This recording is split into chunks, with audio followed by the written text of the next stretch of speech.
Усім прывітанне, з вами по-ранейшаму Зміцер Лукашук, і мы по-ранейшаму абмяркоўваем падзею Беларусі і за яе межамі. Ну і мы працягнем наше абмеркаванне з маім шаноўным госцем, лідар спісу каманда Латушкі і руху за свабоды у коордынацыйнай радзе, кіраўнік народна-антыкрызіснага ўпраўлення і намеснік кіраўніцы аб'яднанага пераходнага кабінета Павел Латушка. Добрый день, спадар Павел. Добрый день, вітаю вас і ўсіх слухачоў, гледачоў.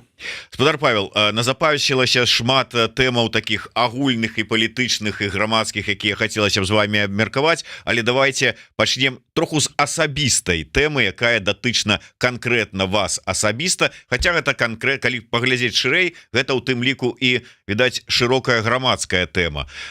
Тыя пагрозы замаху на ваше жыццё. Карацей кажучы, вы сталі сведкам у крымінальнай справе, якая распачалі у Польшчы польскія праваахоўнікі.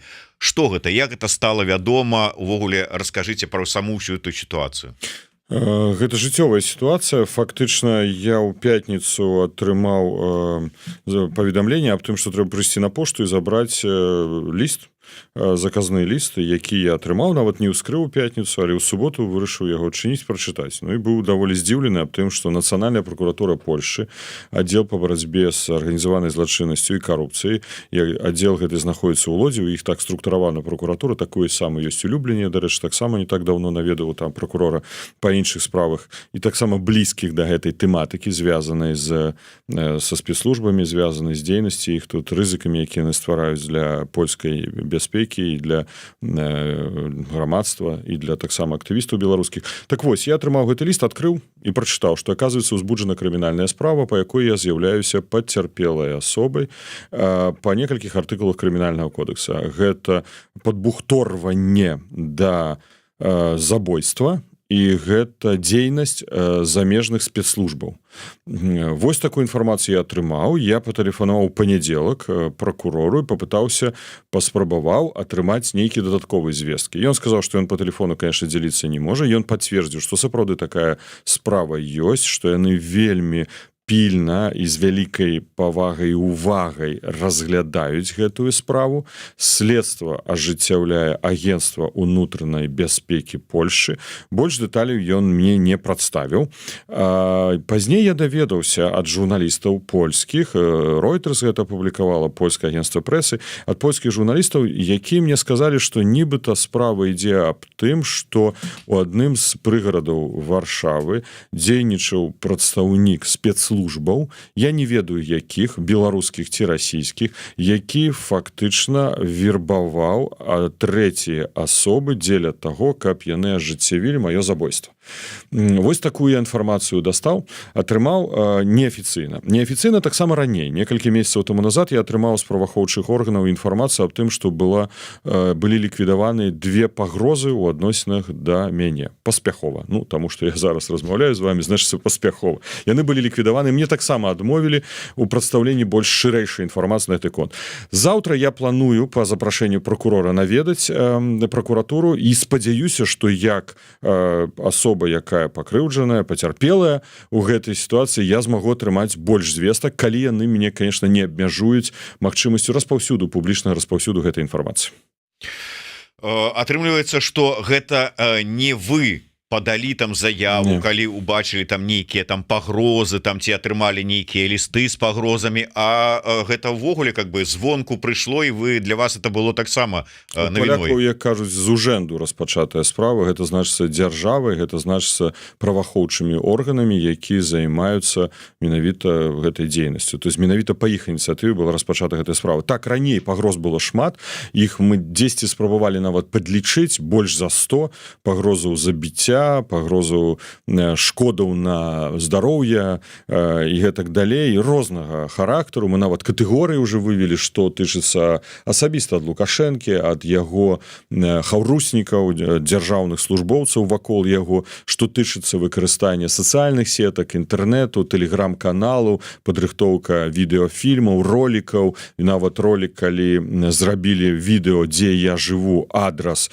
нумар дома у Варшаве, тут у Варшаве, і нават здымкі з маёй кватэры, там я уже, правда, не жыву, быў зменены адрес. Здымкі, хутчэй за ўсё, былі атрыманы з інтэрнэту, але сам факт, што яны сачылі фактычна, куды я, адкуль я выходжу і куды я вяртаюся пасля працы. Пазней была сітуацыя, калі быў публікаваны здымак на мяжы польска-нямецкай, калі яны фактычна падпісаліся на гэтым тэлеграм-канале, што мы сочым за кожным вашым дзеяннем. Ну, вось некалькі дзён, 3 дні таму назад апошняя пагроза, якая прыйшла, дзе было напісана дакладна, што ты павінен заўсёды глядзець, што адбываецца ў цябе там за плецамі, да, за плячыма.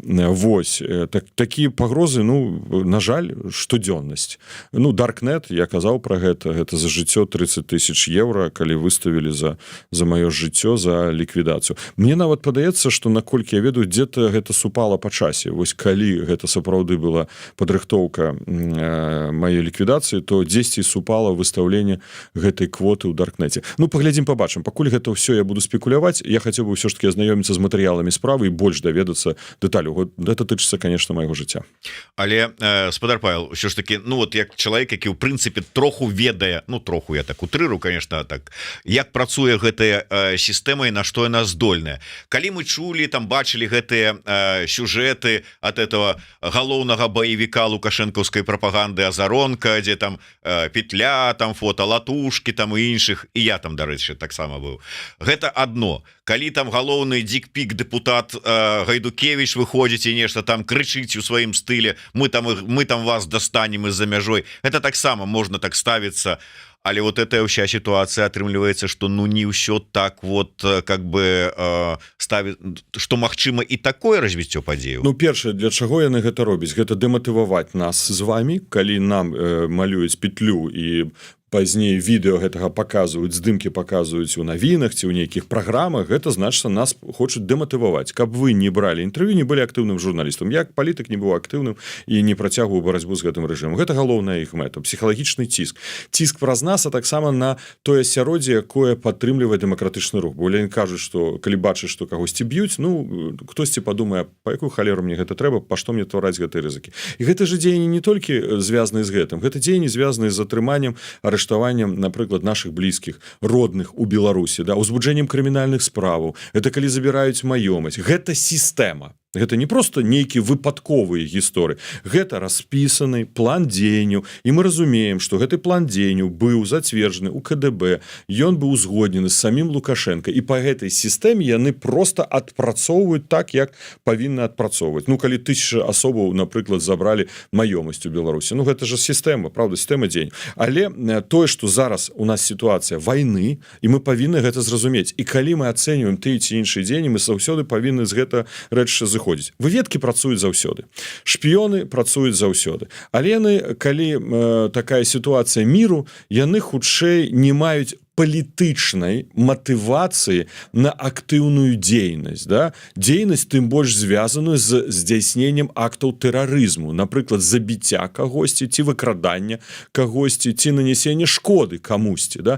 Яны хутчэй могуць што? Вербаваць кагосьці. Вось гэта ў часы міру, да, адбываецца. Калі мы бачым, што зараз ідзе вайна і ідзе фактычна барацьба, вайна супраць сістэмаў, дэмакратычная сістэма, аўтарытарная таталітарная дыктатура, якая змагаецца супраць дэмакраты, яны атрымалі палітычнае заданне, заказ на ўзроўні кіраўнікоў. У гэтым кантэксце Лукашенко даў заданне ажыццяўляць гэтыя дзеянні на памежных тэрыторыях, на тэрыторыях суседніх дзяржаў. І што мы бачым? Атакі на мяжу, нелегальныя мігранты. Лукашенко ў лютым прызнаецца публічна на нарадзе з міністрам абароны, міністрам справ старшыня КДБ, там сидела поўная зала, бадай же гэта было ў палацы афіцэраў, у доме афіцэраў у Мінску, дзе ён кажа, што бліжэйшымі месяцамі на тэрыторыі Польшы польская выведка і амерыканская выведкі арганізуюць шэраг дзеянняў супраць польскага грамадства,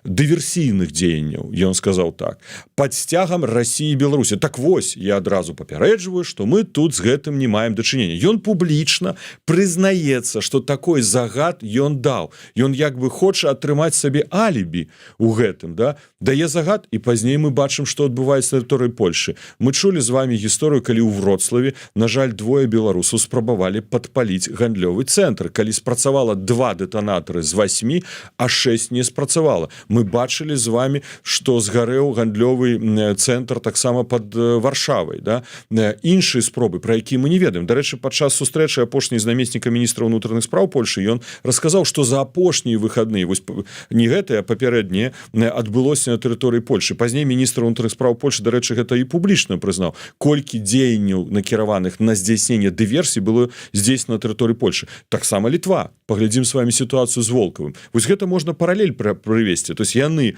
дасылаюць нейкага агента, які за грошы наймае несвядомых людзей, якія просто хочуць зарабіць гэтыя грошы, яны ідуць забіваць палітычнага апанента альбо падпаліць нейкі гандлёвы цэнтр. Гэта матываваная дзейнасць, там дадзены загад, канкрэтнае доручэнне, бо ідзе вайна. Па што? Дэстабілізаваць сітуацыю ў гэтых грамадствах, ліквідаваць тых, хто супраць іх выступае, і у час вайны гэта зразумела, чаму яны робяць. Пытанне, што на гэта мы можам зрабіць мы з вами, да, як абараніцца. Ну, можна ў прынцыпе зразумець логіку вось гэтага трансфармацыі ў аўтарытарны таталітарны рэжым і такое адносіна да сваіх грамадзянаў. Але калі браць сітуацыю з Рыкам Крыгерам, ці не падаецца вам, вот некаторыя кажуць пра тое, што рэжым ідзе па шляху міжнароднага тэрарызму? Ну, я адразу сказаў, што гэта дзяржаўны тэрарызм, які ажыццяўляе Лукашенко ў адносінах да грамадзяніна краіны-члена Еўрапейскага Саюза ў адносінах да Германіі. І цікава, якая краіна была абраная, да? Самая моцная, самая магутная краіна ў Еўрапейскім Саюзе. Адна з лідараў у сусветнай палітыцы, у сусветнай гаспадарцы, якая ўваходзіць у G7. Ён абраў менавіта зрабіць гэты акт тэрарызма ў адносінах да грамадзяніна гэтай дзяржавы. Бо з тымі матэрыяламі, якія мы маем у нашым распараджэнні, абсалютна не вынікае, па-першае, самого прысуду, але, напрыклад, закрыем вочы і скажам: окей, магчыма, штосьці было. Мы не ведаем з вами, правда? Мы не следчыя, мы не праводзілі гэтай следчым мерапрыемствам, не рыхтавалі крымінальную справу, але нават калі яна ёсць, ці ёсць падставы вынесці смяротнае пакаранне. Што, былі ахвяры? Што маёмасць, якая там была, можа, там шкода была нанесена, нават калі маёмасць, за гэта выносіцца смяротны прысуд. Увогуле я супраць смяротнага прысуду. Увогуле гэта тая практыка, ад якой адмовіўся Еўропа, увесь цывілізаваны свет. Лукашенко гэта прымяняе, і на яго руках кроў каля 400 беларусаў, асуджаных да расстрэлу, наколькі я ведаю, па дадзеных праваабарончых арганізацый за часы яго праўлення. Вось зараз якраз усе падводзяць вынікі 30годдзя Лукашенко. Ён даў загад расстраляць, забіць 400 грамадзянаў краіны. Так, мы не будзем тут абмяркоўваць, за што меў рацыю. Ён даў гэты загад. Гэты чалавек ні перад чым не астанаўліваецца. Ён жа шмат з іх, хто пісаў прашэнне аб памілванні. Вось. І ў гэтай сітуацыі яны выносяць смертны перагавор абсалютна беспадстаўны. Усе ж гэта бачаць. І што немцы гэта не бачаць? Чаму немцы зараз маўчаць? Зразумела, для іх важна выцягнуць гэтага грамадзяніна. Але вы думаеце, яны забудуцца на гэта? Ніколі. І калі мы бачым вось гэтую ваўтузню Рыжэнкова, які бегае. Я казаў, што ён вельмі амбіцыёзны чалавек, але яго амбіцыёзнасць яго дыскрэдытуе. Бо ён бяжыць паперод цялегі, да, паравоза, цягніка. Ён хоча паказаць сваёй актыўнасцю, што я тут змагу наладзіць. А тут прыбягае яму смяротнае пакаранне для грамадзяніна Германіі. І што ён зараз будзе расказваць еўрапейцам? Што мы за мір, за згоду, да? Што мы супраць там гвалту і гэтак далей. Якія аргументы ён зможа выкарыстаць зараз, пазней, дай Божа, што гэты грамадзянін Германіі будзе вызвалены? Што ён скажа немцам пасля гэта? Але гэта выключна. Гэта суд решил, вот пералік злачынстваў, мы ў адпаведнасці з законам. І ніводнай ахвяры. І за гэта смяротнае пакаранне. Такія законы. Такі закон. Да не, гэта ж гандаль. Мы разумеем, што, па-перше, дай Божа, не хочется тут сурочыць, што ніхто не мае на мэце яго забіць. Это просто павышэнне ставак, каб рэалізаваць заданне Крамля. Бо Крэмль вельмі даўно хоча выцягнуць свайго шпіёна, які якраз такі рэалізаваў палітычнае забойства на тэрыторыі Германіі і прысуджаны да пажыццёвага пакарання у Германії. Немцы адмаўляліся абмяняць гэтага шпіёна, і таму зараз Лукашенко стаў тым інструментам, які павысіў стаўкі перад Германіяй у інтарэсах Крамля. Ён сказаў: вы нам не хочаце аддаць, Путін сказаў, вы разам з Лукашенко не хочаце аддаць шпіёна рускага, які пажыццёва асуджаны, ну тады мы просто расстраляем грамадзяніна Германіі. Супергандаль, правда? Вось уявіць сабе, 21 стагоддзя. Гэта як з гэтымі людзьмі пазней можна аб чымсьці дамаўляцца, верыць ім, што яны слова будуць трымаць, да? Што яны несуць за свае дзеянні ніякай адказнасці і пакаранню. Гэта, я скажу, такі падарунак у двукосе на пачатак працы Ражынкова. І Ражынков тут нічога не скажа. Ён нічога уцямнага не ў стане сказаць і вытлумачыць, таму ён маўчыць. Яны адзінае, што кажуць праз глаза, што мы вядзем камунікацыю з нямецкім бокам.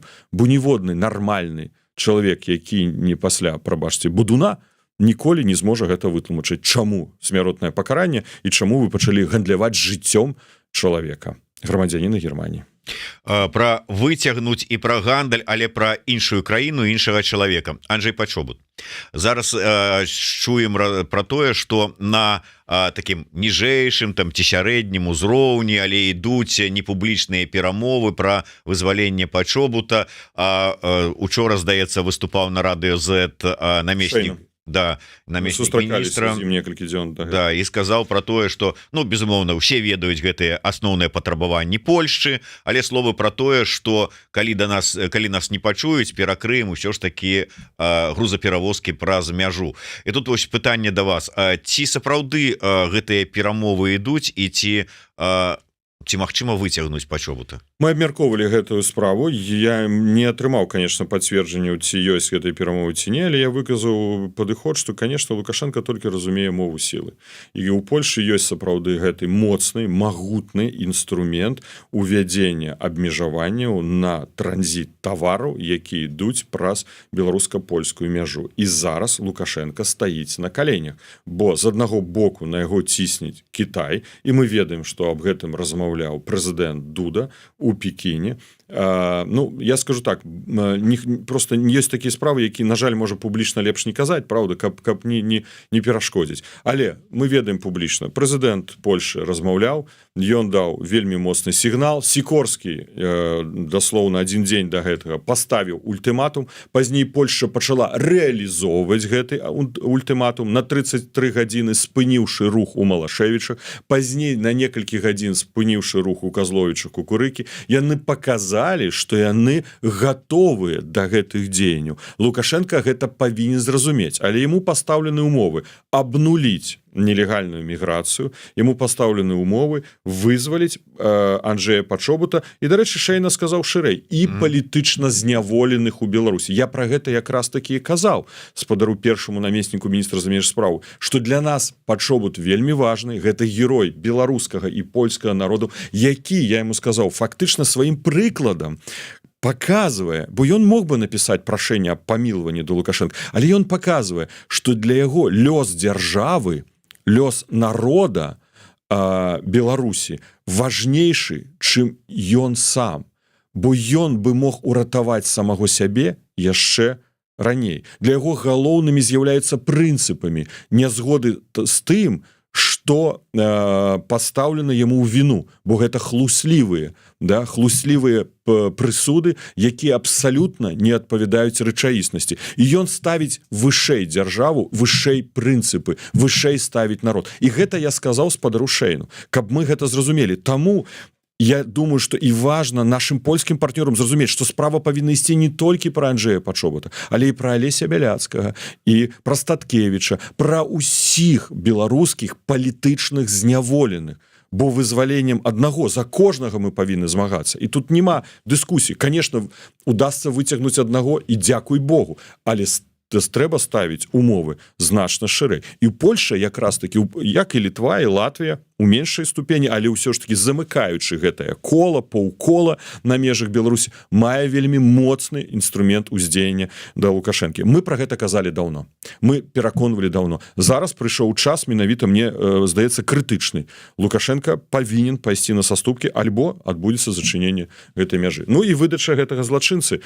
Ну, я думаю, што хутчэй за ўсё яны яго просто могуць забіць і пазней сказаць, што ён там памёр чагосьці, там з'еў не то павесіўся, да, могуць гэта расказаць. А выдаць, ну калі яго выдаць, я адразу, калі была таксама камунікацыя ў Міністэрства замежных спраў Польшчы, я сказаў, я не веру ў тое, што Лукашенко яго аддасць, бо ён павінен будзе тады распавесці, як такіх мігрантаў рыхтуюць на тэрыторыі Беларусі, каб пазней яны атакавалі межы Польшчы, як ім даюць адпаведныя інструменты, рэчы, як іх дастаўляюць да мяжы. Значыцца, ён выкрые усю схему злачынных дзеянняў рэжыму Лукашэнкі. Хаця яна ўжо так вядомая польскому боку. Ну, я, напэўна, шмат жа мігрантаў ўсё ж таки аказалася на тэрыторыі Польшчы. Яны гэта ўжо дакладна ведаюць. Тэму Польшчы працягнем, але ў звязку з беларускімі тэмамі, пытаннямі, праблемамі. Пытанне ад гледача Максіма. Цяпер у Беларусі практычна немагчыма атрымаць візу ў Польшчу для навучэння ў ліцэях, тэхнікумах, ВНУ з-за праблем з працай сайта візавага цэнтра. Тысячы беларускіх падлеткаў, якіх чакаюць у Польшчы, не могуць выехаць. Многія з іх сем'яў, якія падвергліся рэпрэсіям. Многія з іх сем'яў. Ці можна неяк звярнуць на гэтую праблему увагу кабінета, а бацькі сядзяць у шоку. Вот, то есть, наколькі гэтае пытанне, можа быць, вы ўжо ўздымалі, наколькі кожны раз уздымаем, да. На жаль, конечно, калі б у нас быў інструмент яго вырашэння, оно бы вырашылася. Тут мы ведаем, што ёсць перадумовы, на жаль, негатыўныя, звязаныя з дзейнасцю папярэдняга ўрада, ну, можа, не ўрада, а канкрэтных асобаў, якія былі замешаны ў так званы візавы скандал, калі выдаваліся не беспадстаўна візы на ўезд у Польшы, была ўзбуджана крымінальная справа, быў затрыманы намеснік міністра замежных спраў, было затрымана некалькі консулаў, супрацоўнікаў сістэмы МЗС, таксама фірмаў пасярэднікаў, і гэта выклікала вельмі жорсткую рэакцыю ўжо новага ўраду, новага кіраўніцтва Міністэрства замежных спраў, таму яны зараз падчас усіх нашых размоваў акцэнтуюць увагу, што консул самастойны і аўтаномны дзяржаўны служачы, які прымае рашэнне аб выдачы альбо не выдачы візы. Таму ціснуць на яго, лабаваць нейкім чынам немагчыма. Ёсць агульныя правілы,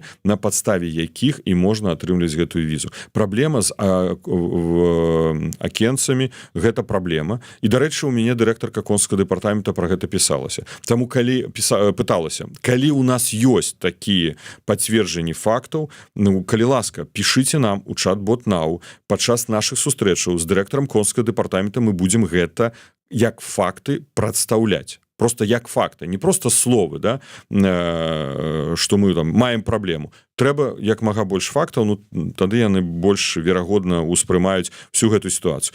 Аб чым мы размаўлялі падчас нашай сустрэчы таксама з Шэйнам апошняй, я спаслаўся на папярэднюю сустрэчу з дырэктарам консульскага дэпартамента. Яна сказала, што зараз яны працуюць над распрацоўкай новага закона, які рэгулюе выдачу візаў у Польшчы. І пасля таго, як гэты праект закона будзе прыняты, яны, дарэчы, абяцалі, што гэта будзе ў чэрвені, ну ўжо ліпень, пакуль мы не чулі пра тое, што гэты дакумент у праекце з'явіўся, яны гатовы распачаць грамадскія дыскусіі з нашым бокам, з прадстаўнікамі кабінета грамадскай супольнасці дзеля таго, каб яны маглі улічыць у тым ліку нашы прапановы, хадайніцтвы да зменаў у заканадаўства візавае. Але мы павінны тут зразумець, беларусы, што гэта не тычыцца толькі беларусаў. Візавыя жа правілы прымаюць суадносіны да ўсіх грамадзянаў, усіх замежных краін, якім патрэбны гэтай візы. Але тое, што нам было сказана публічна ў МЗС, мы маем права пачаць гэтай грамадскай кансультацыі. Таму я запытаўся таксама у спадара Шэйны, першы намеснік міністра замежных спраў, што мы гатовы да такіх консульскіх кансультацый. Спадзяюся, што польскі бок пойдзе насустрач. вяртае наш глядач вось да тэмы пагрозаў, але троху з шырэйшай таким поглядам. Спадар Павел, тэма пагроз, на жаль, тычыцца не толькі вас ці якіх-небудзь вядомых беларускіх дзеячоў дэмсілаў. Што рабіць звычайным беларусам за мяжой, якім паступаюць пагрозы, напрыклад, у Польшчы ці Літве? Да, у нас гэта тычыцца, напрыклад, усёй каманды народна антыкрызіснага ўправлення, практычна амаль усёй. Вы ведаеце, што былі ўзбуджаны крымінальныя справы ў адносінах да ўсіх удзельнікаў выбараў у каранацыйную раду. Таксама пазней была фактычна канфіскаваная ці арыштаваная маёмасць, пазней пачалі затрымліваць блізкіх родных. У нас было шмат прыкладаў, калі асобы, якія прадстаўляліся супрацоўнікамі КДБ, прапаноўвалі супрацоўніцтва нашым членам каманды, прапаноўвалі грошы, прапаноўвалі вярнуцца, калі вы пакаецеся, да, і гарантавалі, што ўсё будзе добра. Але пазней пачалі ўжо шантажаваць блізкімі і роднымі. Галоўнае гэта фіксаваць. Усё тое, што з вами адбываецца, фіксаваць, зрабіць здымкі, скриншоты, аўдыёзапісы. Гэта ўсё фіксуйце і пазней накіроўвайце ў пракуратуры па месцу, дзе вы знаходзіцеся, з просьбай узбудзіць крымінальную справу. Можаце ў копіі гэтай матэрыялы таксама накіроўваць і нам, таму што падчас сустрэчы ў Міністэрстве ўнутраных спраў, якое курыруе Агентство ўнутранай бяспекі, таксама я сустракаўся і з генеральным прокурорам Польшы, мы можам акумуляваць гэтыя звесткі і перадаваць. Так што фіксацыя гэта першае. Другое, каб не трапіць у пастку, трэба лепш за ўсё адразу адмаўляцца ад камунікацыі, бо яны псіхалагічна ўздзейнічаюць. Яны пачынаюць камунікацыю з пазітыўнай прапановы. Чым глыбей вы ўваходзіце ў камунікацыю, тым горш гэта становіцца сітуацыя для вас, бо рэальна паўплываць на іх дзеянне ўнутры Беларусі мы не можам. Абараніцца тут ад іх уздзеяння мы таксама не можам.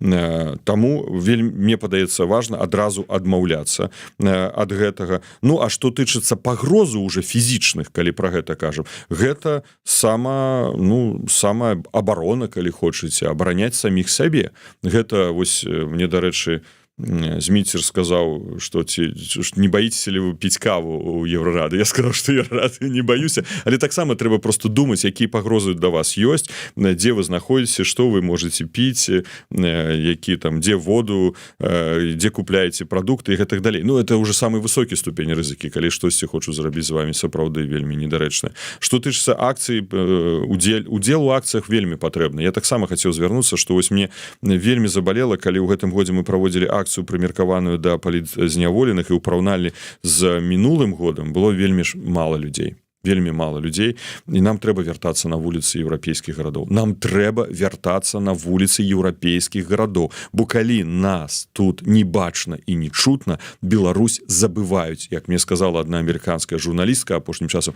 усе махнулі рукой. Вось так, махнулі рукой. Так, конечно, будуць махаць, калі мы нават выйсці не можам. Да, я разумею рызыкі. Давайте вяртацца да масак. Давайте хаваць твар, але прыходзіць і паказваць, што мы тут ёсць, наш голас тут ёсць, у абарону палітзняволеных, у абарону нашай незалежнасці нашай дзяржавы. Мы не маем права здацца. Але падчас удзелу ў гэтых акцыях, ну, конечно, просто трэба быць уважлівым, хто вас здымае і што плануе супраць вас зрабіць. Маскі, ну, это ж самы лёгкі спосаб. Ну, в прынцыпе, да, вот я хацеў акурат такі сказаць, што я чую шмат і ўжо год, калі не болей, ад людзей не толькі ў Еўропе, але і ў ЗША, што яны баяцца выходзіць на акцыі, баяцца нейкіх здымкаў, таму што мы ведаем прыклады прыцягнення, там спробы прыцягнення ці пазбаўлення маёмасці тых людзей, якіх вот па здымках ён жыве ў ЗША. Але вот все одно. У нас была стратэгічная платформа польска-беларуская некалькі тыдняў таму назад. І я сказаў падчас гэтай закрытай платформы, уявіць сабе, што Лукашенко сядзіць вось тут. Все так паглядзелі на мяне здзіўлена. Я кажу, так, ён сидзіць тут. Бо ён уже фактычна сваімі рукамі дацягнуўся ўнутр Польшы. І не толькі Польша. Польша — это адзін з прыкладаў. Шмат якіх еўрапейскіх краінаў. Бо ён фактычна, дзякуючы інструментам, які ён ужывае, напрыклад, не выдаваць пашпарты, не працягваць пашпарты, узбуджаць крымінальныя справы, затрымліваць маёмасць, затрымліваць нашых блізкіх родных, шантажаваць, рызыка, што вас сфотаграфуюць і пазней будуць праблемы вашых блізкіх альбо адносінах да вас узбудзіць крымінальную справу. Ён фактычна ўжо тут суд пачынае ўплываць на нашу дзейнасць. Пытанне да нас саміх, ці мы гатовы з гэтым пагадзіцца, ці можам мы ад гэтага абараніцца. Так вось, я лічу, што можам, і пагадзіцца мы не маем права, бо калі мы і тут, калі ўнутры Беларусі зразумела і натуральна, што выйсці на акцыю немагчыма і заклікаць гэта просто вар'яцтва на сённяшні дзень, да?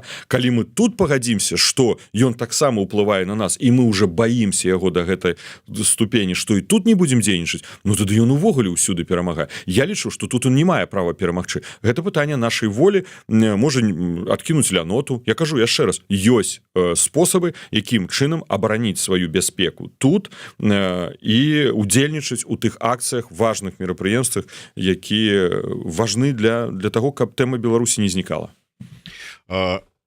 Просто каб не забыцца, бо вельмі шмат каментароў і пытанняў вельмі цікавых, і просто там уже паміж сабой там людзі спрачаюцца, як это звычайна бывае. Вожык Патрыёт пытаецца, што цяпер адбываецца па справах у межах універсальнай юрысдыкцыі. Ну і я дадам, можа быць, што там можа быць, якія навіны з Гаагі ёсць.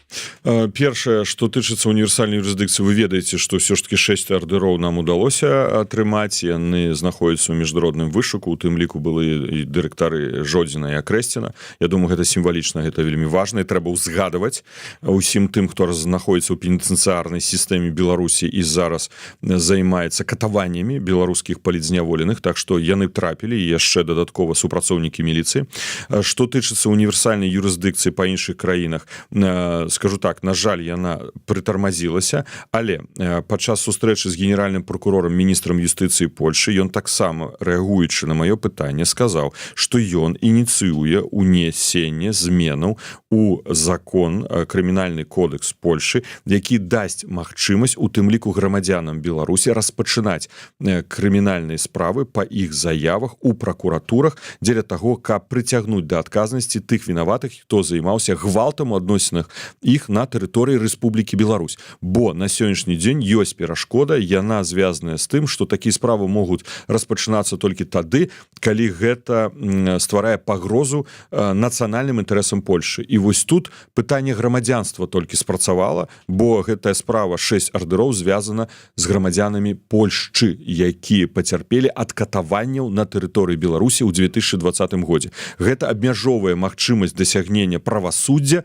грамадзянамі Беларусі. І гэта для мяне непрымальна, таму мы працягваем гэтае пытанне як бы ціснуць. Таксама з упаўнаважаным па правах чалавека ў Польшы, мы ў пастаяннай карэспандэнцыі, ён на нашым баку, і ён таксама цісніць у адпаведныя інстытуты дзяржавы, якія павінны тут унесці змены. Што тычыцца міжнароднага крымінальнага суду, нічога не спынілася. Я вам абяцаю, не спыніцца да таго моманту, пакуль Лукашенко не атрымае ордэр. Я не ведаю, колькі часу гэта зойме, але гэтая справа не спыніцца. Даслоўна, некалькі дзён таму назад мы падрыхтавалі чарговую справаздачу па фактах ваеннага злачынства, здзейсненага Лукашенкам, звязанага з дэпартацыяй украінскіх дзяцей. Гэта чарговыя матэрыялы, дакументы, якія мы перадалі адной з нашых краінаў-партнёраў для далейшай камунікацыі. Шмат што залежыць ад нашых партнёраў ва Ўкраіне. Украіна ўсё ж такі тут мае права першасці. Яна фактычна абараняе інтарэсы грамадзян Украіны, дзяцей, якія церпяць у выніку ваеннага злачынства, якое здзяйсняе Лукашенко, яго памагатыя. І таму сапраўды тут будзе шмат залежыць, наколькі будзе гатовая Украіна далей працаваць у міжнародным крымінальным судзе дзеля таго, каб прасоўваць гэтую справу, дзеля таго, каб пазней быў ордэр на арышт. Так што, яшчэ раз скажу, з нашага боку мы не спыняемся, з нашага боку сабрана шмат матэрыялаў, мы працягваем збіраць гэтыя доказы, і іх становіцца ўсё больш і больш, але шмат у чым залежыць на сённяшні дзень ад нашых партнёраў ва Ўкраіне. Але гэта не толькі адзін кірунак. Я же сказаў, мы б'ём левай, мы б'ём правай, мы б'ём і пасярэдзіне. Мы вядзем таксама справу міжнароднага крымінальнага суду аб перадачы на разгляд сітуацыі ў Беларусі ў міжнародны крымінальны суд. Гэта злачынствы супраць чалавечнасці.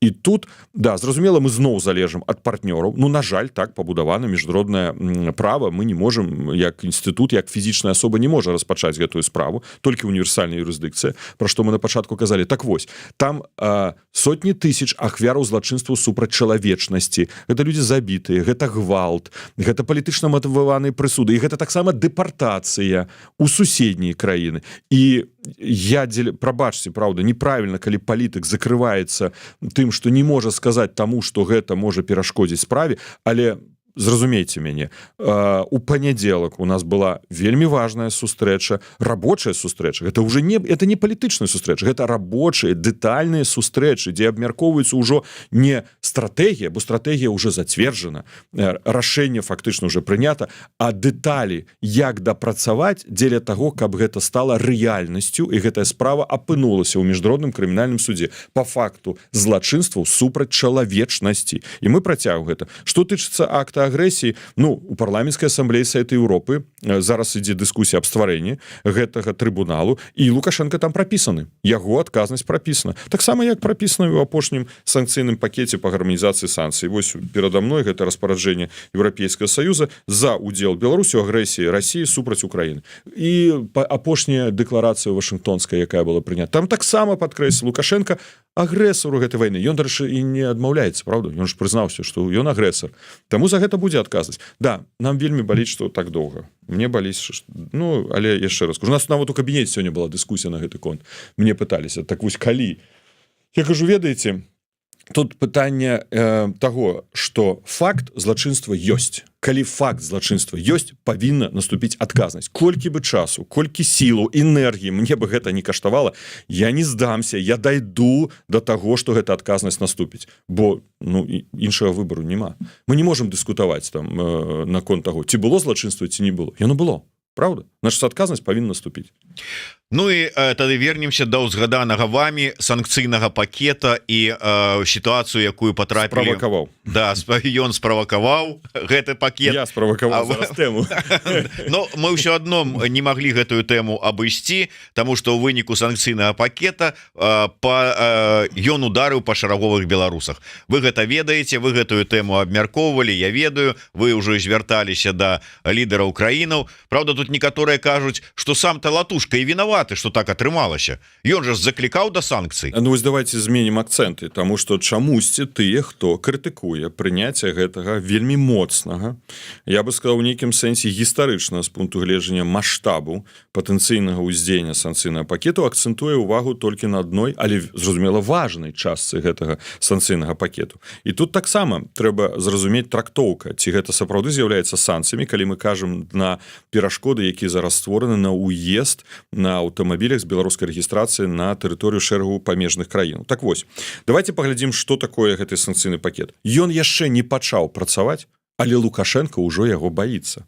Вось скажыце мне так шчыра, вось Лукашенко раніцай некалькі тыдняў таму назад прачнуўся і вырашыў: дай-ка я паменшу ўздзеяння нелегальнымі мігрантамі на мяжу. Можа, я вызвалю некалькі палітзняволеных. Давайте я так падумаў, можа, адвесці мне ўсё ж такі войскі ад мяжы з Украінай, да? Штосьці мне яшчэ такога добрага зрабіць, каб мяне палічылі, што я ўсё ж такі такі добры чалавек. След у гісторыі, каб да. пакінуць. Ну вось хтосьці верыць у гэтую гісторыю, што аднаго дня раніцай Лукашенко прачнуўся і вырашыў стаць такім чалавекам, камунікацыю распачаць. Учора сказаў: давайте Еўропа ўсё ж таки гандляваць, у нас же шмат там ёсць тавараў, можа і вам штосьці патрэбна прадаць. Просто так такога не бывае. Таму нашая каманда прытрымліваецца стратэгіі. Калі хтосьці пытаецца, у чым ваша стратэгія, яна абсалютна ясная і дакладная. Стратэгія моцна біць з санкцыямі, прымушаць Лукашенко на тое, каб ён адказваў на нашыя чаканні. Другое, прыцягнуць яго да адказнасці. І мы не адмовімся ад гэтай стратэгіі. І вось гэтая стратэгія, яна дае ўздзеянне. І апошнія крокі, тое, што пачынае бегаць у розныя бакі рыжынкоў, і тое, што Лукашенко пачынае ездзіць на мяжу з Украіны, гэта таксама няхай адзін з інструментаў, які прымусіў яго да гэтых дзеянняў. Я не хачу абсалютызаваць, але это адзін з інструментаў. гарманізацыя санкцый гэта адказнасць за тое, што ён дапамагае Расіі. І ніхто з тых, хто крытыкуе санкцыйную палітыку, ніколі мне публічна, калі я памыляюся, Зміцер, скажыце мне, я не пачуў, калі ласка, задайце гэта пытанне, чаму ён мне не адкажа на галоўнае пытанне? Бо ўсе тыя, хто крытыкуе, кажуць, мы за Украіну. Мы за тое, каб Украіна перамагла, каб яна вызваліла свае тэрыторыі, каб перасталі забіваць украінскіх дзетак, украінскіх мірных жыхароў, салдат украінскіх, бо яны маюць права бараніць сваю тэрыторыю, па якую халеру прыйшоў агрэсар, а другі яму дапамагае і забівае гэтых людзей. Калі вы за гэта, то чаму вы супраць таго, каб Расія не магла праз Лукашэнку купляць ваенныя тэхналогіі? Ну, пытанне, военные технологии можа покупать праз Лукашенко? Может, давайте дазволим усім краінам у свеце продавать Российской Федерации военные технологии подвойнага прызначэння для того, каб яны больш рабілі зброі, узбраенняў і забівалі больш украінцаў. Ну ніхто ж з гэтых палітыкаў, якія крытыкуюць, ніколі не хоча адказаць на гэтае пытанне. Так вось, гэта стратэгічнае пытанне. Ці ёсць іншы выхад? Ну нема. Мы павінны зачыняць гэтыя дзіркі. Але Лукашенко, ён же не дурань абсалютны. Ён таксама разумее, што ў абдымкі рускіх ён не хоча ісці. Таму ён шукае зараз рынкі іншыя, паглядзіце, там у Кітай, ездзіць там на Кубу, паехал Галоўчынка, у Лацінскую Амерыку. Ён хоча трошки адцягнуць прывязку да Расійскай Федэрацыі. Ён будзе выгібацца, і вось ён уже выгнуты до такога моманту, што ён уже пачаў стукацца ў дзверы Еўрапейскага Саюза. Ён уже пачаў стукацца ў дзверы Украіны. Ён уже кажа, што ваеннымі украінскімі можна дамовіцца. Разумееце, што мы яго так прагнулі, што яму уже выбару няма, і ён пачынае вяртацца трошки назад. Так гэта же і была наша мэта. Дзеля такого, каб ён спыніў ствараць рызыкі Украіне з поўначы на паўночнай мяжы з пункту гледжання украінскай тэрыторыі, каб ён пачаў хаця бы некалькі вызваляць палітычных зняволеных. Ці не з'яўляецца гэта нашай стратэгіяй? З'яўляецца. Ці з'яўляюцца санкцыі тым інструментам, якія змушаюць яго? З'яўляюцца. Абсалютным? Не. Але адным з. Так. Так вось, калі мы паглядзім на гэты санкцыйны пакет, ось я ўзяў статыстыку, просто каб уже не памыліцца. Мэбля, экспорт у Еўрапейскі Саюз з Расійскай Федэрацыі быў забаронены, бо санкцыі былі, а з Беларусі быў магчымы. Таму расійская мэбля, і у тым ліку беларуская, конечно, шла на еўрапейскі рынок. І яна даходзіла до $216 мільёнаў США ў год. Бярем кабель, дрот. Доходзіў до $119 мільёнаў США ў год. Імпорт з Еўрапейскага Саюза ацэньваўся экспертамі, які ўваходзіў праз тэрыторыю Беларусі Еўрапейскі Саюз на $1,5 мільярда США. Напрыклад, станкі абсталявання, якія выкарыстоўваюцца ў тым ліку для вытворчасці ўзбраенняў, на $186 мільёнаў. Машыны, прылады на $173 мільёны. Алмазы, які хаб стварыў Лукашенко, калі расійскія алмазы з 2021 года по 2023 год імпорт з Расіі ў Беларусь вырас у 10 разоў. І, адпаведна, экспорт вырас у Еўрапейскі Саюз. Значыцца, просто рускія алмазы, золата заходзяць у Беларусь і пазней прадаюцца. Паглядзіце, што адбываецца з СФПС. Гэта сістэма, якую мы таксама лабавалі ўвядзення санкцый, гэта забеспячэнне фінансавых транзакцый, усё што звязана з ваеннымі справамі, з пастаўкай ваеннага абсталявання, падвойных тэхналогій. Калі мы дабіліся, што транзіт праз Беларусь немагчымы ваеннага абсталявання альбо падвойнага абсталявання, калі раней мы ж ведалі гэту гісторыю, тавар нібы ішоў у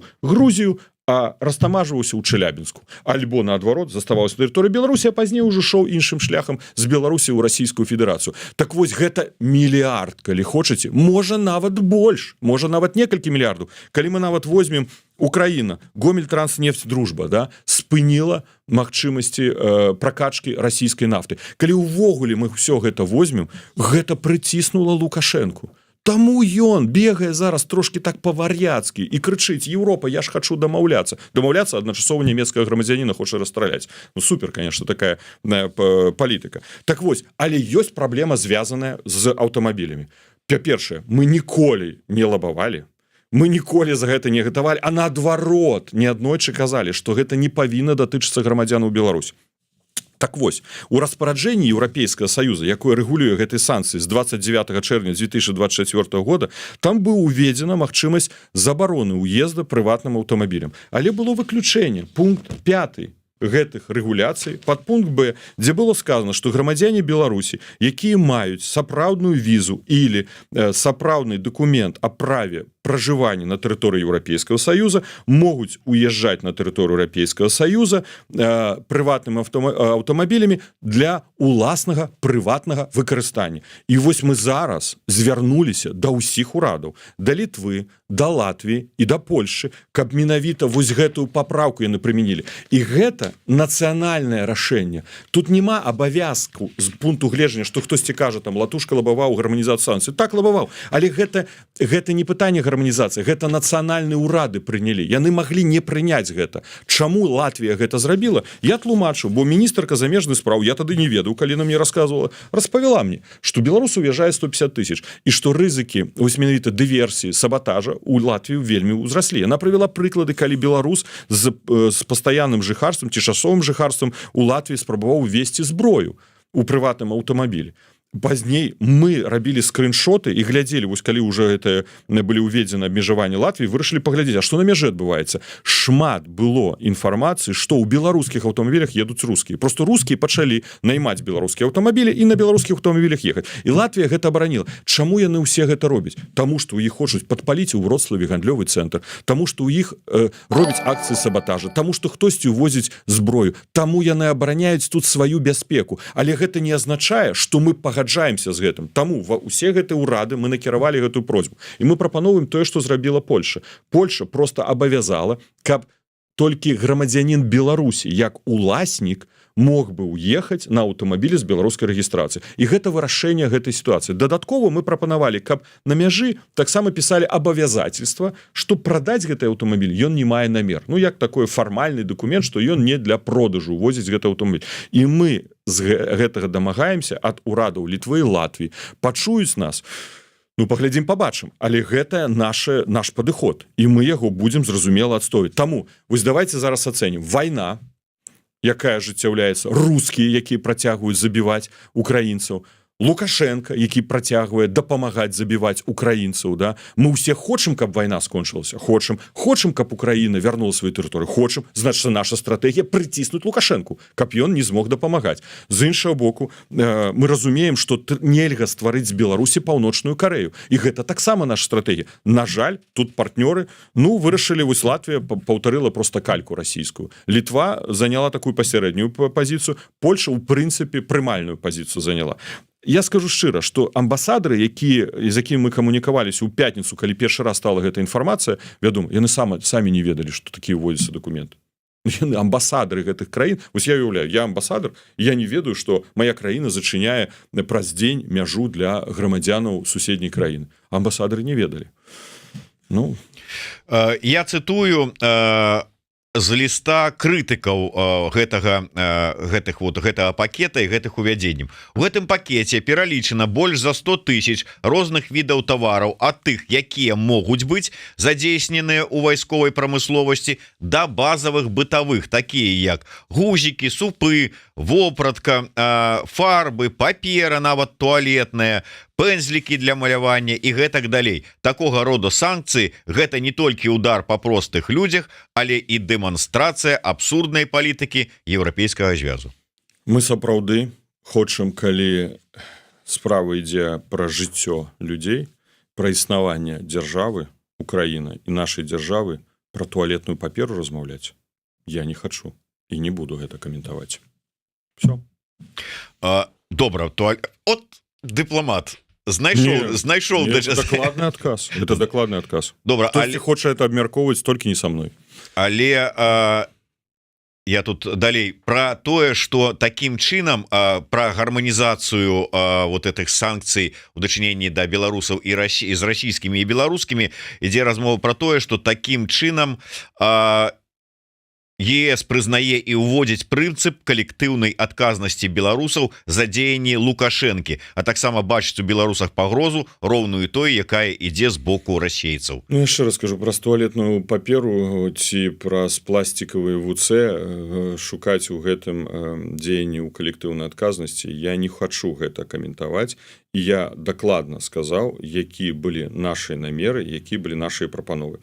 Не з'яўляюцца дэмакратычныя сілы Беларусі ці ў гэтым кантэксце аб'яднаны пераходны кабінет, НАУ ці офіс Светланы Ціхановскай адзінымі гульцамі ці ініцыятарамі, якія прапаноўваюць увядзенне санкцый. Санкцыі абмяркоўваюцца 27 дзяржавамі. У кожнай дзяржавы ёсць свой інтарэс, свой падыход.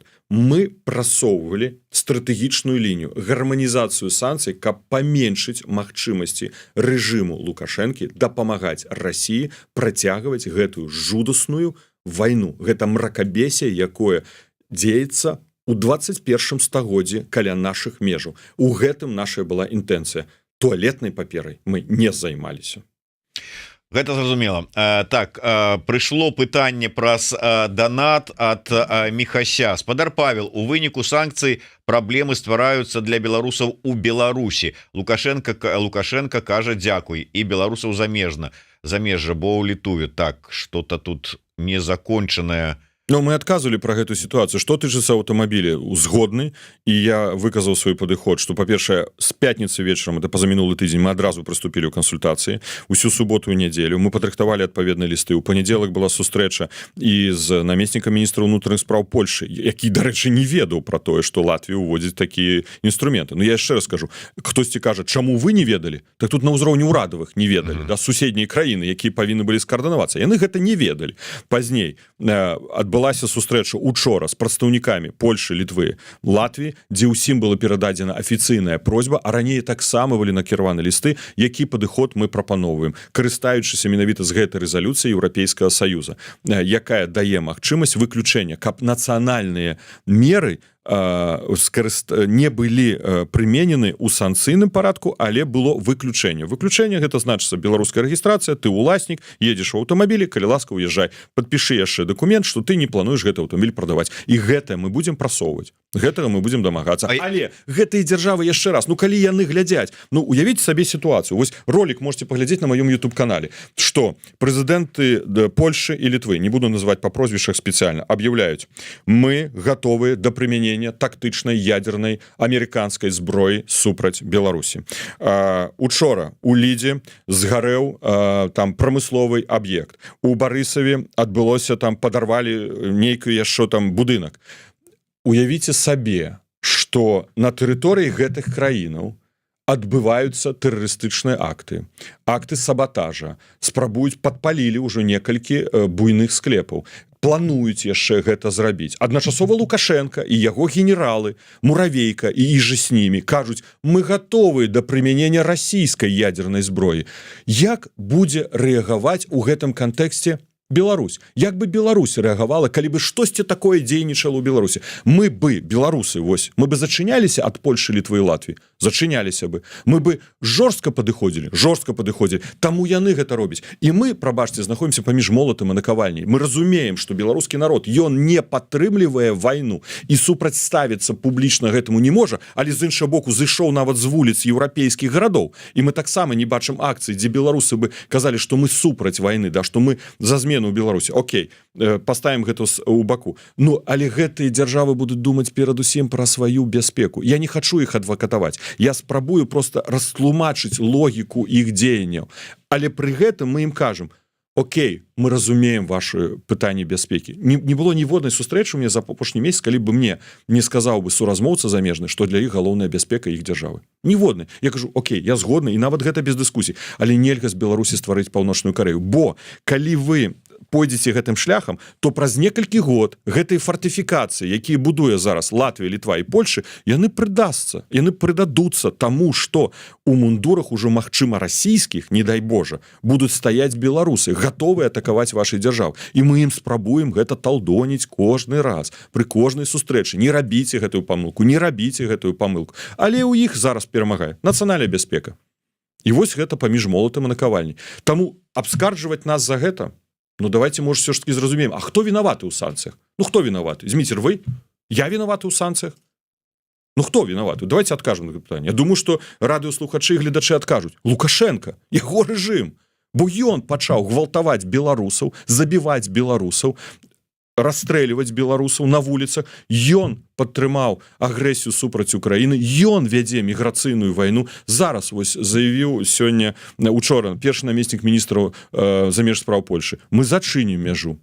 І што мы можам супраць гэтага сказаць? Што мы можам супраць гэта сказаць, што не зачыняйце, няхай нелегальныя мігранты групамі ўваходзяць. Учора злавілі 22 нелегальных мігранта. Няхай яны далей ідуць і тут рыхтуюць таксама акты дыверсіі. Гэта складана. Таму вось, але яшчэ скажу, наш падыход у абарону інтарэсаў беларусаў, наш падыход не закрываць межу, наш падыход больш стыпендый для беларусаў, наш падыход больш візаў для беларусаў. Гэта ўсё, што мы артыкулюем падчас кожнай сустрэчы і пісьмова і вусна. Вы артыкулюеце, але так выглядае, ну і так ёсць, но сыходзячы са сваіх нацыянальных інтарэсаў, з бяспекі краіны прымаюць пэўныя такія вось рашэнні. І калі мы кажам пра гарманізацыю, можа быць, санкцый, пра гарманізацыю адносінаў, то не чакае нас у будучым, што і да беларусаў будуць прымененыя ўсе тыя, ну, можа быць, меры, якія сёння прымененыя да расіянаў. Глядзіце, зараз ідзе вайна, і калі вайна ёсць Украіна і ёсць саюзнікі Украіны. Саюзнікамі Украіны з'яўляецца дэмакратычны свет. У гэтай частцы свету гэта Еўрапейскі саюз. Еўрапейскі саюз выдаткоўвае велічэзныя сродкі, дзесяткі, сотні мільярдаў еўра на падтрымку Украіны. Гэта на сацыяльна-эканамічную стабілізацыю ў краіне, для таго, каб папаўняць бюджэт гэтай краіны, бо краіна знаходіцца ў вайне, і там прамысловасць не можа працаваць нармальна, да? Калі там бамбёжкі кожнага дня, калі там электрычнасці няма. Ну, калі хтосьці можа просто пацікавіцца, якая сітуацыя ў Украіне, і таксама пастаўляе зброю. І з іншага боку ёсць Расія, ёсць хаўруснік Лукашенко. Да, у гэтай сітуацыі народ беларускі не можа выступіць супраць гэтага хаўрусніка Лукашэнкі. Але тут, на жаль, праходзіць вось гэтае размежаванне.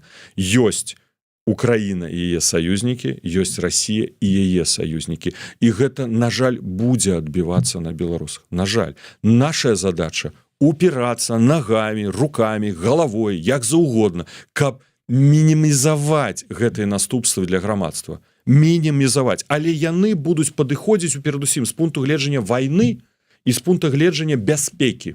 Для іх гэта будзе галоўным. А наш голас будзе другасным. Ён заўсёды будзе, на жаль, будзе другасным.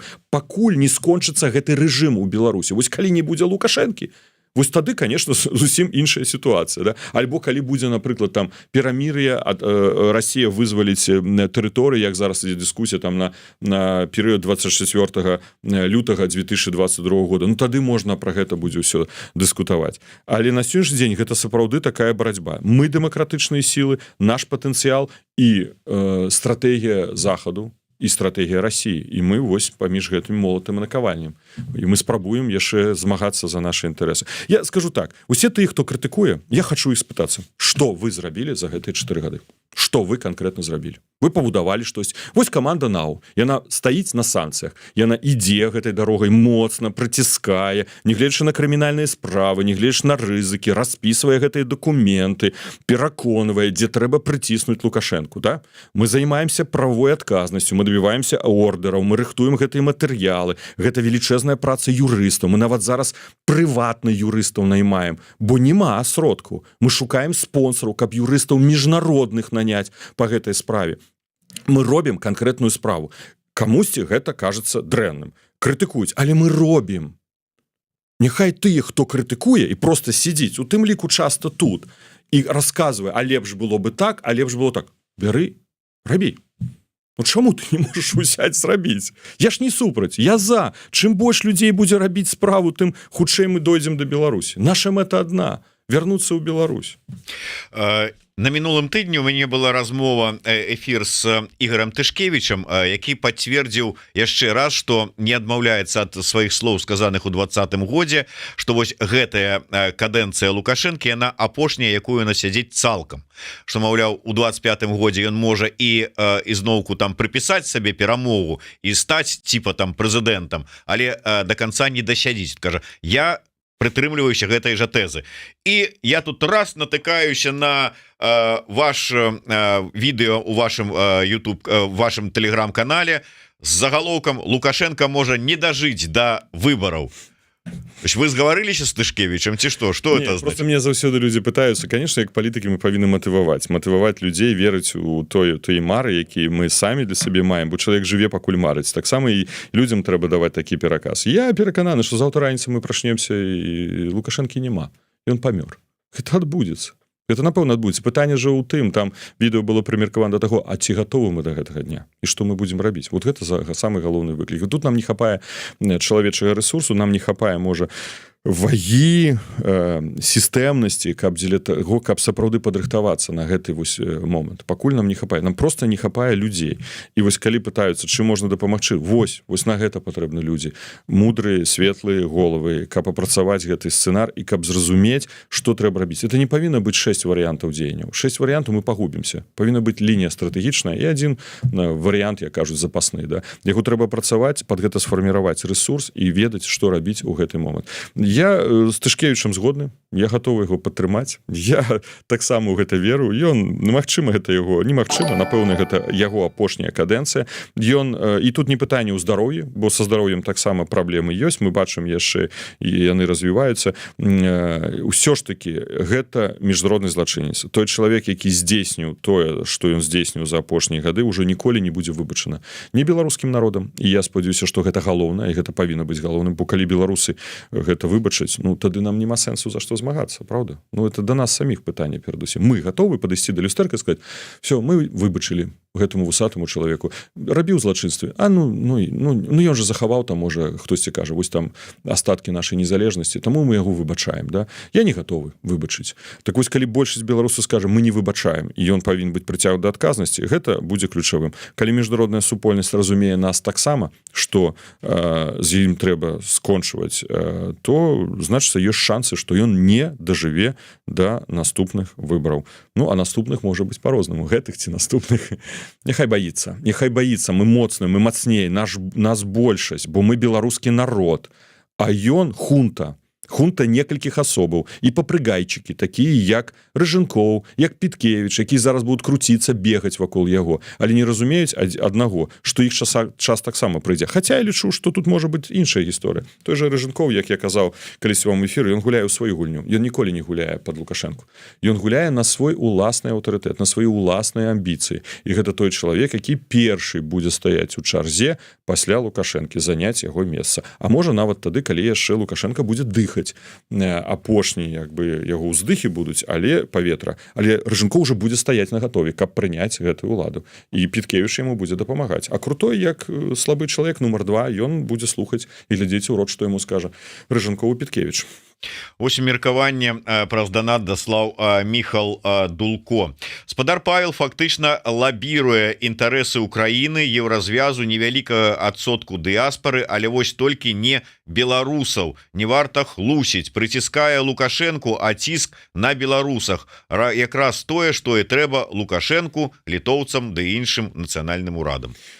А ў чым ціск на беларусаў? Ну давайте так. То есть мы гатовы хадзіць на канцэрты расійскіх зорак, яшчэ раз скажу, выбачыць Лукашэнку смерці, выбачыць тое, што ідзе гвалт у турмах. Ну, значыцца, у нас з вами розныя палітычныя погляды на ўнутраную сітуацыю Беларусі. Это не хлусня. Я не хлушу, і вы не хлусіце. У нас просто розныя з вами палітычныя погляды. У вас погляд на тое, што можна пагадзіцца з тым, што Лукашенко там яшчэ можа існаваць, і ціснуць на яго не трэба, адказнасці яму не трэба. А ў мяне іншы погляд, што яго трэба ціснуць, яго трэба знішчаць, сістэму трэба ламаць, трэба разлом рабіць у элітах і таксама прыводзіць да адказнасці. У нас з вами розныя просто палітычныя погляды. У меня такі. І я веру ў той сцэнар, над якім я працую, на той стратэгіі, якой я працую. Я веру, што яна спрацуе, бо яна ўжо дае, хаця маленькія, но некаторыя вынікі.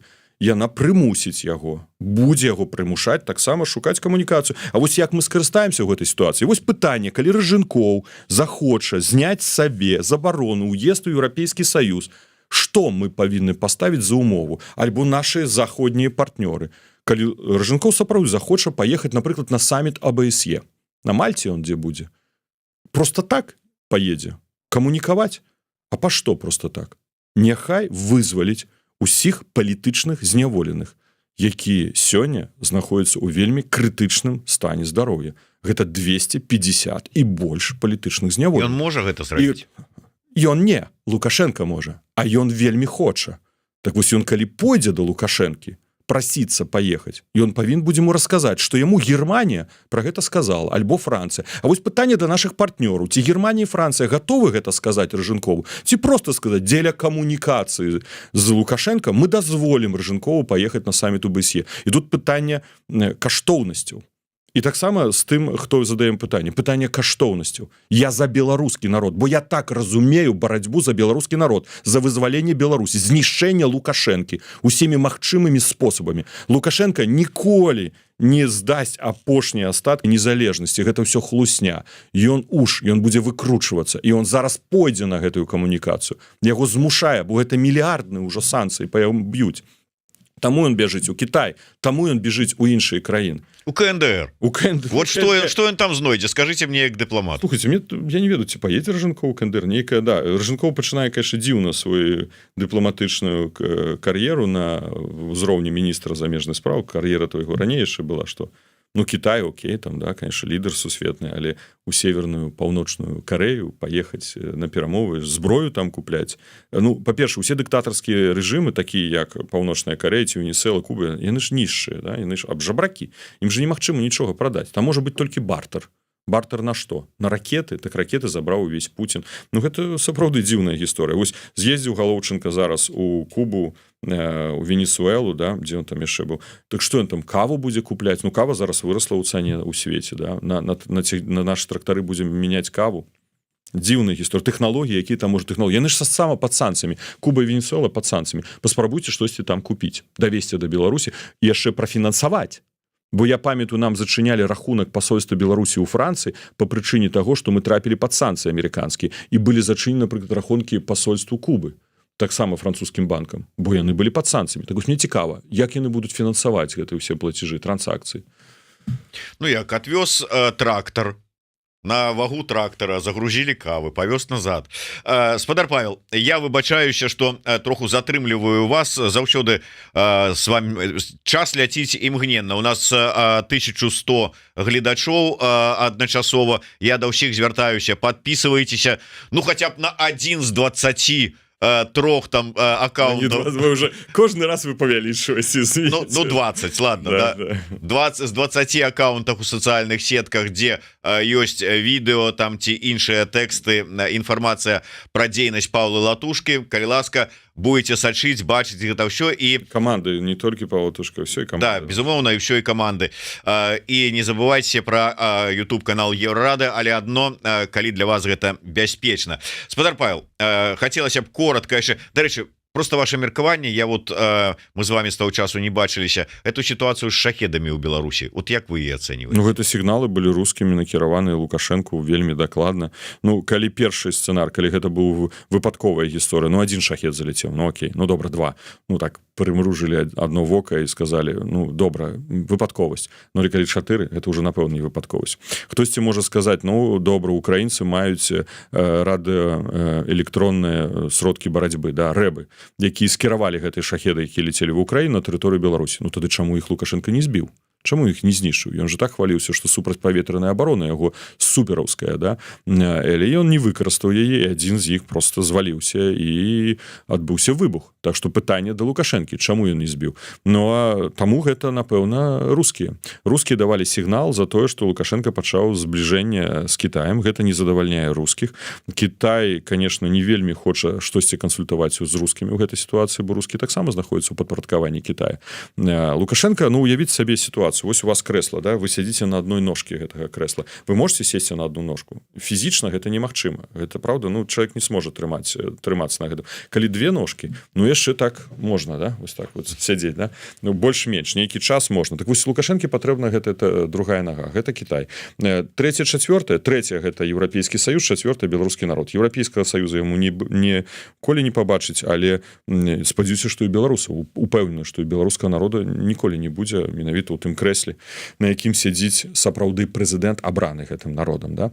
Так што гэта былі сігналы з боку рускіх вельмі дакладна. 2025 год, яшчэ шмат цікавага адбудзецца. Я ўзгадваю, некалькі тыдняў да 9 жніўня 2020 года была нарада, на якой была Качанова, быў Вакульчык, тады старшыня КДБ, і Церцер, старшыня камітэта дзяржкантролю, яны тады расказвалі пра рускі след у выбарах, што яны прамым тэкстам заяўлялі, што Крэмль паставіў задачу змясціць Лукашэнку з пасады прэзідэнта Беларусі. Вось, я, ну, конечно, гэта таксама нельга выключаць, гэта, напэўна, быў рускі след, але 2025 год надыходзіць. Рускія таксама будуць уздзейнічаць на Лукашэнку. Спадар Павел, коротко, откажите мне правду. Вы ўжо под свой аўтарытарны ўплыў координацыйную раду цалкам здолелі там уже падпарадкаваць? Вы в контексте того, что зрабіў французскі парламент, да? Да. Партию Ле Пен фактычна, як они сказали, дэмакратычная блокада, да? Вось калі хтосьці цікавіцца аўтарытарызмам і дэмакратычным парламентарызмам, можа пачытаць, што адбылося зараз у Парыжы. Гэта аплод дэмакратыі, французская парламенцкая дэмакратыя, яны фактычна пазбавілі нацыянальны фронт Марі Ле Пен магчымасці мець хоць адную пасаду старшыні камісіі, намеснікаў камісіі, нават у бюро парламента іх не ўключылі. Вось гэта так робіцца ў дэмакратычным парламенце. Я не лічу, што гэта трэба браць за прыклад. Я нават не хацеў бы, чтобы у нас так было.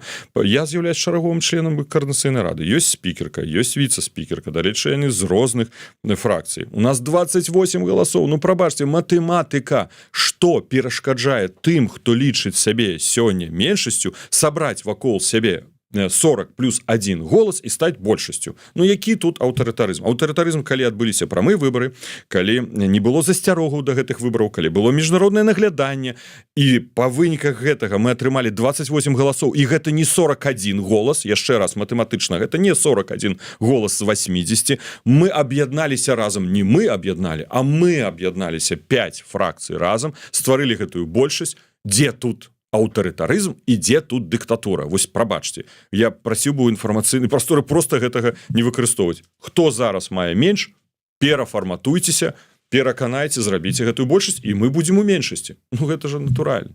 Гэта ж дэмакрат. Ну, на пасадзе, ну, умоўна, на пасадзе спікера чалавек, які падпарадкоўваецца вам. Ну, вы паглядзіце ў Польшы, у Літве, у Латвіі. Вы можете сабе ўявіць, што кіраўніком парламента становіцца прадстаўнік апазіцыі. Ну, не бывае, бо большасць, якая фарміруецца па выніках выбараў у парламенце, фарміруе ўрад і, конечно, фарміруе кіраўніцтва гэтага парламента, спікера, кіраўніка гэтага парламента. Ну, гэта же класіка, дзе інакш? Нідзе няма. Таму я... Вось вы канфлікт інтарэсаў тут не бачыце. Які канфлікт? Тут увогуле, пра што мы кажам? Ну, Зміцер, калі вы мне задаеце пытанне, я разумею, што вы з падтэкстам, бо вы дакладна разумееце, што тут няма ніякага пытання. Я перадаю, да, вот люди... скажыце, што вы перадаеце. Ну, вот, да прыкладу, у панядзелак у нас быў эфір з Розай Турарбекавай, дзе вот да гэтага, вот, яна кажа, я разумею ўсё, но вот у дадзеным выпадку са спікеркай і віцэ-спікеркай, ну, канфлікт інтарэсаў. Які? Ну, таму што падпарадкоўваецца спікерка вам, ваша падначаленая фракцыі падпарадкоўваецца. Вось сёння кіраўніком парламента Польши з'яўляецца спадар Халоўня. Ён належыць правічай фракцыі. Ён падпарадкоўваецца правічай фракцыі. Коаліцыя, якая падпарадкоўваецца, кіраўнічка парламента Літвы. Яна падпарадкоўваецца правічай коаліцыі, падпарадкоўваецца. Які канфлікт інтарэсаў? Вы уявіце сабе, што апазіцыя прызначыць кіраўніка парламента. Якая гэта будзе праца? Ніякай працы не будзе. Гэта класіка дэмакраты. І нідзе не бывае інакш. У Сенаце, у Кангрэсе тая партыя, якая набрала большасць галасоў, абірае каго? Свайго кіраўніка парламента. Ну, усяго парламента, але са сваіх шэрагаў выбірае. Мы пра што? Мы, даецца, што яшчэ нават не пытанне першага курса паліталогіі не прайшлі. Можа, нават і ў школах гэта выкладаюць. Ну, я часта здзіўлены. Ну, просто такімі пытаннямі здзіўлены. Спадар Павел, да вас пытанне як да шараговага сябра координацыйнай рады. Вот назіраючы тое, што адбываецца ў координацыйнай радзе, за тымі вот дыскусіямі, назовем это мягка, якія у чаце КР праходзяць. Да нема там дыскусіі. Ну, зноў ж такі, Зміцер, гэта неправда. Калі вы падпісаны, вы што бачыце на сённяшні дзень нейкі гвалт, нейкую там канфлікты, калі гэта было першыя 2 тыдні, і вы дакладна ведаеце, хто іх ініцыяваў, да?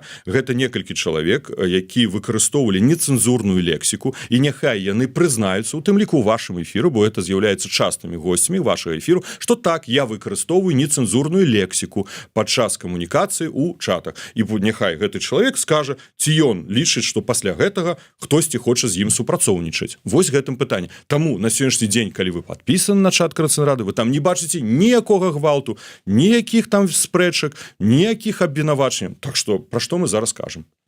Але ў парламентах гэта натуральна. Мы нават бачылі, што з вами і бойкі бачылі ў парламенце. У нас Zoom не паб'явся. Так што у нас ёсць плюс. Ну да, і кава ўжо астыла у вас. Калі мы хочам сапраўды пабудаваць лукашэнкаўскую мадэль, добро пожаловать в Минск, в палату представителей. Все сидят.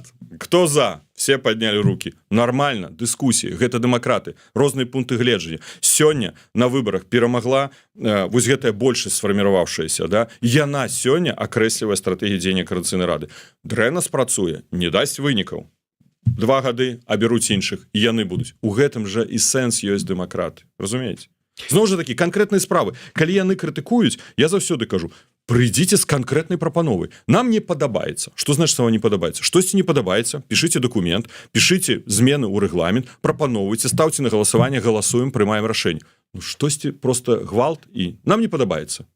Сорі, так не. Вось я ведаю, што у меня сёння сустрэча на пытанні стварэння сайта для акцёраў беларускіх, якія рэпрэсаваны і выехалі па-за межы Беларусі, працаваюць тут Польшы. Мы знайшлі спонсора, які, дай Божа, прафінансуе зробіць гэты сайт. Я ведаю, што учора у меня была у пятніцу тэлефонная размова з кіраўніком управлення па пытаннях замежнікаў у Польшы. Мы абмяркоўвалі сітуацыю ў Вроцлаве, якая цяжкая і складаная, а ён па нашай просьбе ездзіў, сустракаўся за ваеводам у Вроцлаве. Я ведаю, што гэта санкцыі, гэта канкрэтыка. Вось я на гэта хачу час аддаваць, а не на тое, што вось нейкія спрэчкі ні пра што. Ёсць прапановы, уносьце. Коротко, 2 апошніх такіх пытання. Першае, гаспадар Павел, пакажыце вось вашу цішотачку.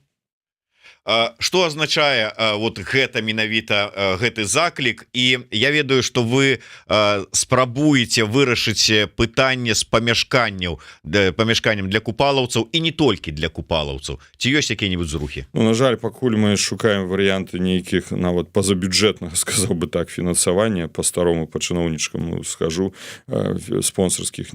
Я падпісаў учора яшчэ раз ліст кіраўніку аддзела культуры горада Варшавы, бо ён у студзені даў даручэнне, нават нам даў супрацоўніцу, якая будзе займацца дапамогай знайсці памяшканне. Нам паказалі 3 памяшкання, яны не падышлі абсалютна, і неяк все ж спынілася. І мы стаім так у кропцы.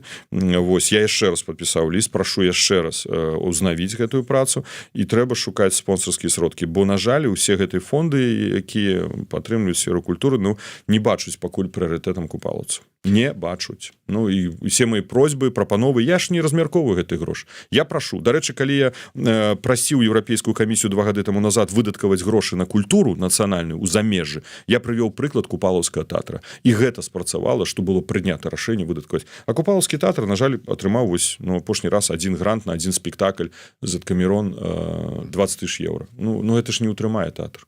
Тэатр гэта больш сродкаў, значна больш сродкаў. Ці, я так разумею, под вашу, я не ведаю, под кабінета ўсё ж таки зараз адышла справа пашпарта Новой Беларусі? Ці чуваць што-небудзь?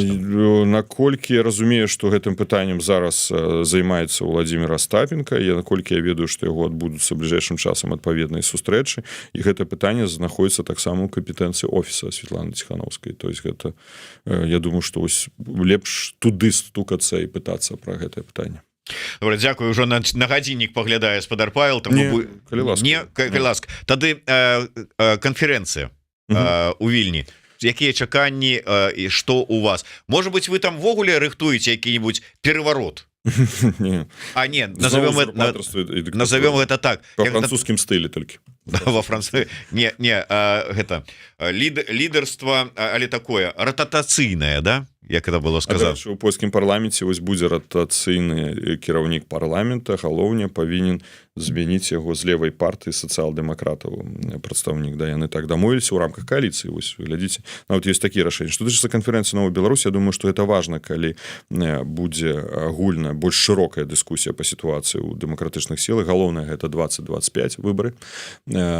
У двукосці, конечно, ставлю гэта адразу слова, апрацаванне стратэгіі, ці з пункту гледжання таго, ці будзем ли мы гатовы публічна і агучыць. Зараз ідуць дыскусіі, зараз ідзе, дарэчы, нават апытанне народны апрос робіць гэтае пытанне. Мы попросілі, каб яны зрабілі вось менавіта, што людзі думаюць наконт таго, якую стратэгію трэба абраць на 2025.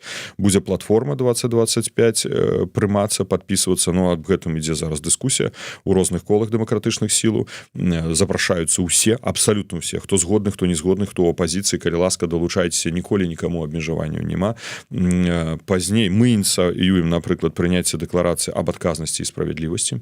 Гэта для мяне вельмі важна, як для палітыка, бо гэта дакумент, з якім я пазней магу пайсці ў кабінеты розныя, урады, міжнародныя інстытуты, каб ставіць пытанне, што гэта агульная згода беларускага грамадства, што Лукашенко і яго хаўруснікі павінны быць прыцягнуты да адказнасці. Там прапісваюцца ўсе гэтыя інструменты, па якіх мы можам працаваць. Спадзяюся, што будзе прыняты дакумент па знешняй палітыцы. Гэта стратэгічнае стварэнне стратэгічнай групы краін, пытанне Украіны, падтрымка Украіны. Гэта таксама вельмі важна. Ну, хтосьці скажа, да, дакументы, ну, гэта месаджы палітычныя, якія чытаюць, якія чуюць, якія таксама вельмі важны, якія пазней трэба класці на стол партнёрам, каб яны бачылі наш падыход, стратэгію. Будзе рэформа кабінета. Аб гэтым сёння шла дыскусія ў рамках аб'яднанага пераходнага кабінета. Вось гадзіна да эфіру якраз скончылася пасяджэнне. Будуць, я думаю, новыя прызначэнні і будуць змены, і я думаю, што будуць нават прапанаваныя вакансіі для магчымага запаўнення. Ну, пакуль это не маё права, я думаю, што это кіраўнічка кабінета хутчэй за ўсё агучыць, але гэта зараз абмяркоўваецца. Заінтрыгаваў, ну, вот, ну, намёк там які-небудзь дайце. Ну, я кажу, што, па-першае, будуць змены у складзе кабінета, з'явяцца, можа, новыя таксама пасады, і з'явяцца тыя, якія будуць адкрытыя пасады. Я думаю, што такім чынам, дзеля таго, каб у тым ліку і вельмі важна, я стаю на гэтай пазіцыі, каб Коордынацыйная рада таксама мела ўплыў на фарміраванне аб'яднанага пераходнага кабінета. Гэта моя адкрытая, шчырая палітычная пазіцыя. Я за тое, каб Коордынацыйная рада ўплывала на кабінет. Ярык, адказваем вам. Ну, конечно, спадар Латушка будзе прысутнічаць на канферэнцыі ў Вільні. Што за пытанне? Конечно, будзе прысутнічаць і адкажа на ўсе пытанні як онлайн, так і офлайн. Ну, конечно, калі ласка, мы адкрыты, у нас шмат пішуць людзі пытанняў у чат-бот. На жаль, ну, это, ну, мы стараемся адказваць, але дадатковыя трэба рэсурсы, але гэта абавязак кожнага палітыка.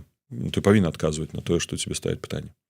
Дзякуй за тое, што адказалі на нашыя і вашыя пытанні. Павел Латушка быў в эфіры Еўрарадыё. Слухайце, глядзіце, подписывайтеся і на сацыяльныя сеткі і YouTube каналы Еўрарадыё, і Павла Латушкі, безумоўна, таксама, каб сачыць за ўсёй этой інфармацыяй. Не спыняемся, працуем далей. Мадаме піша: дзякуй Пал Палычу за працу. Далучаемся. Да сустрэчы. Дзякуй, Зміцер. Дзякуй усім.